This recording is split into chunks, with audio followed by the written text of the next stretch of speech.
மீண்டும் பள்ளிக்கு போகலாம், நம்மை நாம் அங்கே தேடலாம்.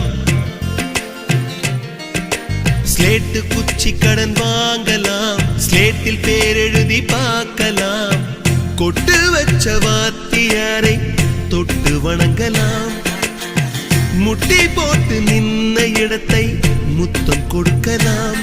பள்ளிக்கூடத்தில் சொன்ன பாடத்தில் இந்த உலகத்தை நாம் அறிந்தோம். அன்னை மடியென நம்மை தாங்கிய இந்த பள்ளியை ஏன் மறந்தோம்?